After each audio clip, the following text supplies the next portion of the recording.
Name is Onkgopotse Ndlovu. Everyone calls me KP. I was born in Lusaka, Zambia. My parents went into exile during the apartheid years. And that's kind of where I found my love for basketball. Originally, my mom is from Orlando West.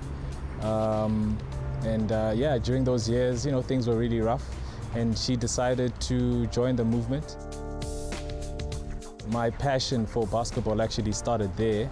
I remember there was a day, because we used to get all these tapes and things from overseas that used to come to all of the people in exile. And there was a tape that had a Chicago Bulls game. And that's the first time I saw a player by the name of Michael A. Jordan. And there were no hoops or courts around there, but it was so weird because I saw the game being played, and in my mind, I was telling my brothers, like, yo man, I think this is a sport that I can excel in. And they laughed it off or whatever, because there were no basketball courts there. When we moved back to South Africa, when we gained our independence and freedom rather, the first thing I did was found a basketball court. I remember my aunt buying me a football, and I took the football and went straight to the court, and I was playing ball with a football. That was my first kind of interaction with the game. And from then on, man, it was basketball, everything. I mean, I've basically, basketball has become my life, not just a passion, it's a lifestyle for me. So for the first year, when I came back, I was staying in an area called Tladi in Soweto. And a couple of blocks down, there was a basketball court. The sport was very new at the time, but picking up a lot of momentum. A lot of kids, were mesmerized by it because, we all know basketball is such a cultural lifestyle type of sport, and it's very cool, perceived as very cool.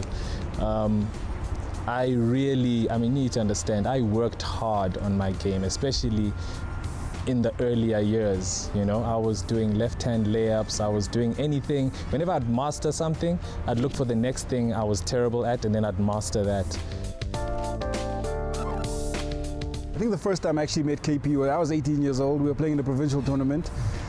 And he was as loud as he is now. There was nothing humble about him at that stage.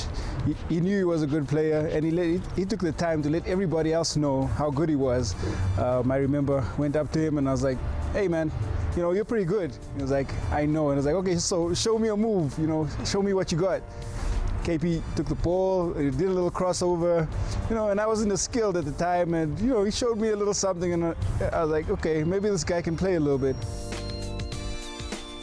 There's a new wave now coming in, and it's exciting, and I'm proud to be part of an organization that is part of that. SuperSport now, covering basketball from the continent and internationally.